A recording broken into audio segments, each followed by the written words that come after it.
আসসালামু আলাইকুম।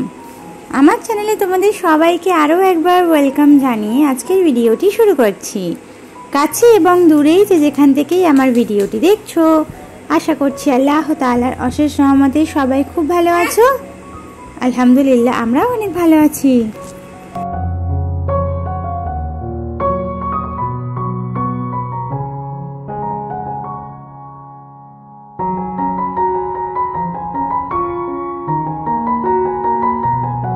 তো আজকেরই হচ্ছে শুক্রবারের ঠিক সকাল 7টা থেকে আমি আমার ব্লগটা স্টার্ট করলাম। তো বেসিক্যালি সকালবেলা উঠেই আগে ব্রেকফাস্টটা রেডি করে নিচ্ছি, কারণ আজ থেকে আমার হাজব্যান্ড কাজে বেরিয়ে যাবেন। ঈদের ছুটি একেবারে শেষ হয়ে গেছে, তো এবার থেকে কাজে বেরোবেন। তো সে কারণে উঠেই আগে ব্রেকফাস্টটা রেডি করে ঝামেলাটা মিটিয়ে দেবো, কারণ উনি যে কোনো মুহূর্তে উঠে পড়তে পারে। আমি কিন্তু ওনাকে ডেকে দিয়েই এসেছি। তো আমি ওনাকে ডাকলেই কিন্তু উনি সঙ্গে সঙ্গে উঠে পড়েন না। আমি উঠে ওনাকে ডাকতে ডাকতে এই 7টা নাগাদ আমি উঠে পড়ি, আর 7টা থেকে ডাকতে ডাকতে উনি ঘুম থেকে উঠতে 7:30 বাজিয়ে দেন। তো এই কাজ করতে করতে কাজের ফাঁকেও কিন্তু আমি একবার গিয়ে ওনাকে ডেকে আসি। আসলে অনেক রাত করে আমরা শুই, এমনিতেই তো হাজব্যান্ড কাজ থেকে বাড়িতে আসেন 11:30টার সময়। এবারে এসে খাওয়া দাওয়া করে শুতে তো 12:30 তো বেজেই যায়। তো এদিক সেদিক করতে এরকম 12টা 12:30 একটা বেজে যায়।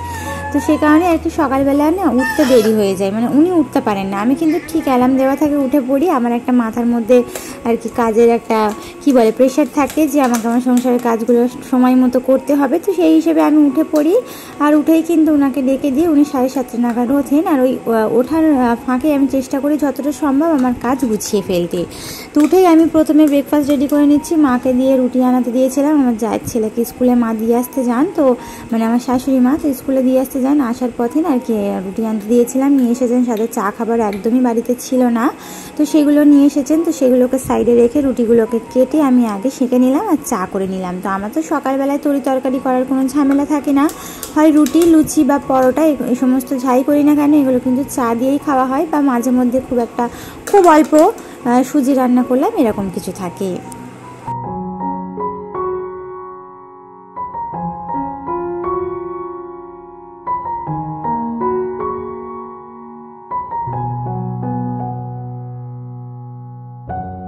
আমার কিন্তু ব্রেকফাস্ট রেডি করা হয়ে গেছে। দেখলাম এখন আমার হাজব্যান্ড ঘুম থেকে ওঠেনি, তো ভাবলাম কি করব, ঝট করে থালা কটা ধুয়ে নিই। যেহেতু বেশি থালা নয়, অল্প কটা থালা বাটি, তো ঝট করে ধুয়ে নেওয়া যাক। উনি উঠতে আমি ধুয়ে ফেলবো।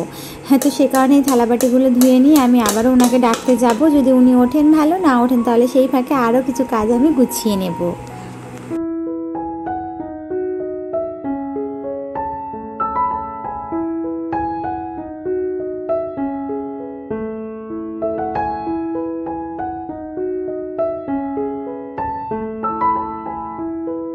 তো যখন তুমি একটা সংসারে এন্ট্রি করবে, তখন প্রথম কিন্তু এই সংসারের কাজগুলো তোমার ভালো লাগবে না। আর যত তুমি পুরনো হতে যাবে, এই সংসারের কাজ তোমার মনে হবে যে কতক্ষণে তুমি কমপ্লিট করতে পারলে তোমার ভালো হয়।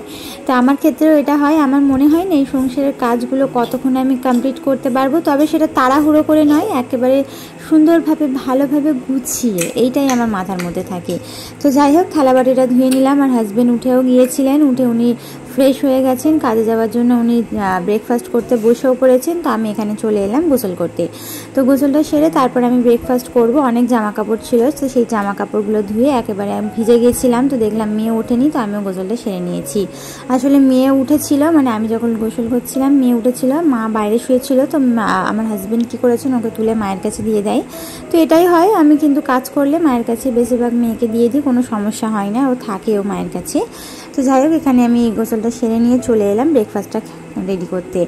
ব্রেকফাস্টটা এখন খেয়ে নেব, নিয়ে ছাদের মধ্যে চলে যাব। যা জামা কাপড় আমি ধুয়েছি সেগুলোকে সব মেলে দিতে।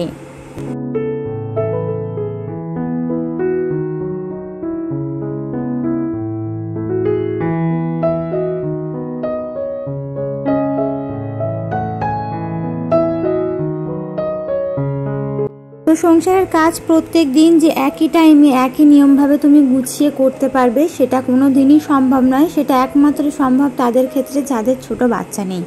যাদের ছোট বাচ্চা নেই তারা কিন্তু প্রত্যেক দিন একইভাবে টাইম মেনটেন করে সংসারের কাজগুলো করতে পারবে। বাট যাদের ছোট বাচ্চা রয়েছে তারা কখনোই প্রত্যেক দিনের কাজ একই টাইমের মধ্যে করতে পারবে না।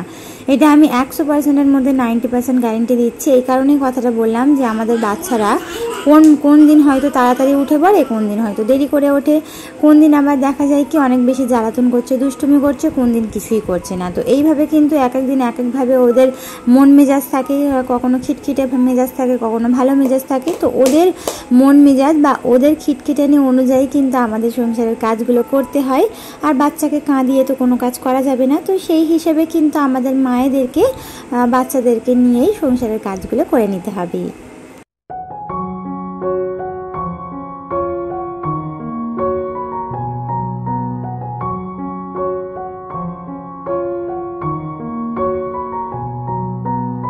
আমি যখন ব্রেকফাস্ট করলাম তখনই কিন্তু মেয়েকে বিস্কিট এবং পানি আমি খাইয়ে দিয়েছি। সকালবেলা কিন্তু ওকে কিছু হেভি খাওয়াই না, যখন ওকে হেভি কিছু খাওয়াতে যাই ওর না পেটের গন্ডগোলের সমস্যা হয়। সে কারণে ওকে সকালবেলায় ঘুম থেকে উঠলেই আগে ফ্রেশ করে মানে মুখটুকগুলো ধুইয়ে দিয়ে তারপরে কিন্তু অবশ্যই প্রথম হচ্ছে ওকে আমি পানি খাওয়াই। তারপরে ওকে একটুখানি পানি দিয়ে মানে কুসুম গরম পানি দিয়ে একটু বিস্কিট খাইয়ে দিই, দেওয়ার পর মানে ঘন্টাখানিক পর তারপর ওকে কিছু খাওয়াই। তো এইভাবেই কিন্তু ওকে সকালবেলা হালকা ফুলকায় আমি খাওয়ানোর চেষ্টা করি। তো তারপর নিচে চলে এলাম, এবারে ঘর দালান উঠান খুব ভালোভাবে ঝাঁট দিয়ে দেবো। তো ব্রেকফাস্ট করার আগে আমি মানে ঘুম থেকে উঠে শুধু হালকাভাবে আমার ঘরটা ঝাঁট দিয়েছিলাম, দালানটা ঝাঁট দিইনি, কারণ এই দালানে আমার হাজব্যান্ডের গাড়ি থাকে। তো উনি গাড়িটা বের করার পর এখানে কিন্তু অনেকটা পরিমাণে নোংরা জমে থাকে, চাকার নোংরা হয় না। তো সেই কারণে আমি চেষ্টা করি উনি যখন কাজে বেরিয়ে যান তখনই কিন্তু দালানটা সাথে মোচামুচিটা করতে। এতে করে কি হয় বলো তো, একবারে আমার কাজ হয়ে যায়। না হলে উনি যখন গাড়িটা নিয়ে চলে যাবেন এতটা ধুলো থাকে, আবার ঝাঁট দিতে হবে, আবার পুঁছতে হবে। তো সে কারণে শুধু হালকা করে আমার ঘরটা ঝাঁট দিয়ে নিই ব্রেকফাস্ট করার জন্য। আর উনি যখন গাড়ি নিয়ে কাজে বেরিয়ে যান তখন আমি কি করি, ঘর উঠোন পাট দালান সব কিছু ভালোভাবে ঝাঁট দিয়ে মুছে নিই। তাহলে আমার কাজ কমপ্লিট হয়ে যায়, একবারেই, বারবার করতে লাগে না।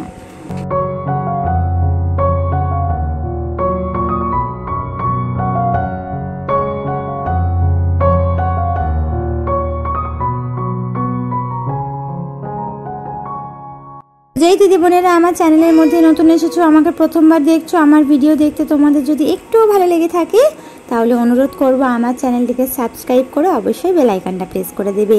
এতে করে যেটা হবে, আমার ভিডিও ছাড়া মাত্রই তোমাদের কাছে নোটিফিকেশনটা পৌঁছে যাবে। আর যারা অলরেডি কাজটা করে দিয়েছো তাদেরকে অসংখ্য ধন্যবাদ।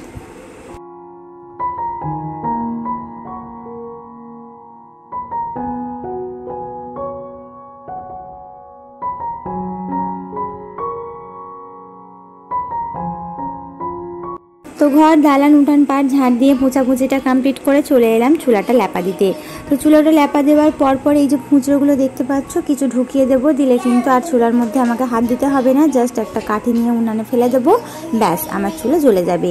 তো এভাবেই কিন্তু ল্যাপা দেওয়ার সঙ্গে সঙ্গেই আমি মানে প্লাস্টিক, আমি যখন খাবার দাবার আমরা প্রত্যেকেই বাড়িতে কম বেশি খেয়ে থাকি, আর সেই খাবার দাবারের যে প্লাস্টিকগুলো বার হয় সেই প্লাস্টিকগুলো বা সেই খাবারের যে সমস্ত প্যাকেটগুলো হয় সেই প্যাকেটগুলো কিন্তু আমি কোনো দিনই ফেলে দিই না, সেই প্যাকেটগুলো আমি জমিয়ে রেখে দিই চুলা জ্বালানোর জন্য। তো যারা চুলা জ্বালায় তারা তো জানবে।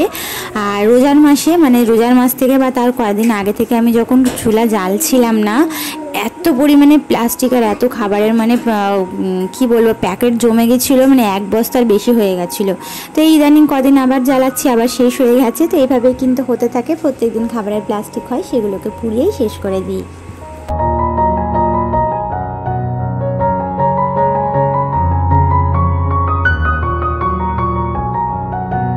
তো সংসারের আয় উন্নতি এমনি হয় না, ঘরের গৃহিণীদের বুদ্ধি আর সাথে একটু সংসারটাকে মেনটেন করে চালানোর কাছেই কিন্তু সংসারের আয় উন্নতি লুকিয়ে থাকে। সেটা কিন্তু আমাদের প্রত্যেককেই খুঁজে বার করতে হবে। শুধুমাত্র সংসারের বিলাসবহুল জীবনকে চেপে রাখা মানেই কিন্তু সংসারের আয় উন্নতি না, আরও অনেক কিছু জিনিস আছে যেগুলো তোমাকে অবশ্যই মেনটেন করে রাখতে হবে। সবথেকে বড় কথা হচ্ছে কোনো জিনিস চেষ্টা করবে ফেলে দেবে না। আমাদের সংসারে যতটুকু প্রয়োজন লাগে সেই প্রয়োজন অনুযায়ী আমরা প্রত্যেকটা জিনিস খরচ করব, সেই সাথে কিন্তু আমরা কোনো জিনিস ফেলে দেবো না, চেষ্টা করব সব সময়ের জন্য লেফট ওভার ফুড বা খাবার দাবার খেয়ে নেওয়া যতটা সম্ভব চেষ্টা করব খেয়ে নিতে। যেগুলো একদমই খেতে পারবো না তখন কিন্তু আমরা ফেলে দিতে পারি। বা হয়তো আমার ছাদে যেহেতু মুরগি রয়েছে আমার কোনো সমস্যাই নেই, খাবার দাবার বেঁচে গেলে অবশ্যই আমি মুরগিদের দিয়ে দিই। তোমাদের ছাদ থাকলে ছাদের মধ্যে কোনো বাটি রেখে দেবে পুরানো, তার মধ্যে রেখে দেবে, দেখবে পাখিরা কিন্তু সেগুলো ইজিলি খেয়ে নেয়। এতে কিন্তু ভালোই হবে, এটা কিন্তু নষ্ট করা হবে না। আমার মনে হয় এগুলো পাখিদের দিলে আরও তুমি নেকি পাবে।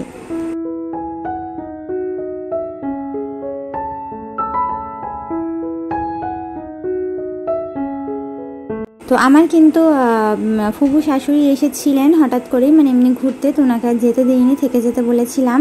তো তারপরে কিন্তু বিছানার চাদরটা তুলেছি, নতুন চাদরটা কিন্তু পেতেছি আমি, যেটা আরেকটা নিয়েছিলাম। তো কেমন হয়েছে বিছানার চাদরটা পাতার পরে দেখতে লাগছে, তোমরা কিন্তু কমেন্ট করে অবশ্যই জানাবে। তো আমার মানে ফুফু শাশুড়ি এসেছিলেন, তো তার জন্য রান্না বান্না সব কিছু মাই করলেন। তো আমি রিল্যাক্সে এদিকে সমস্ত কাজ কমপ্লিট করতে পেরেছি, যেমন ধরো মেয়েকে গোসল করিয়েছি, খাইয়েছি, সমস্ত কাজগুলো কমপ্লিট করার পর মার হাতাহাতি রান্না জোগাড় করে দিয়েছি।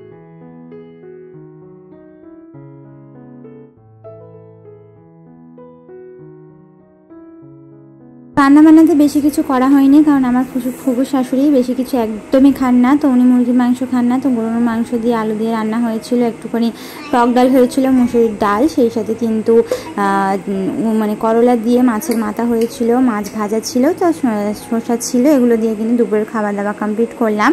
করার পর আগের দিন যে আমি দই পেতেছিলাম, সেই দইটা কিন্তু এবারে ঠান্ডা ঠান্ডা আমি সকলের জন্য বার করে নিচ্ছি। তো এখানে বার করলাম হচ্ছে আমার হাজবেন্ডের, আমার শাশুড়ি মায়ের, আর সেই সাথে কিন্তু আমার ফুফু শাশুড়ির জন্য। আর বাকি আমি কিন্তু এই চামচে করেই খেয়ে নিয়েছিলাম, আমার জন্য আর আলাদা করে খুলিনি। তো ঘরে পাতা মিষ্টি দইয়ের রেসিপি দেখতে গেলে আমার আগের ব্লগ ভিডিওটা দেখে নিতে হবে। আজকের ভিডিওটা এ পর্যন্তই ছিল। আশা করছি পরবর্তী ভিডিও পর্যন্ত তোমরা সবাই সুস্থ থাকবে, ভালো থাকবে। আল্লাহ হাফিজ, আসসালামু আলাইকুম।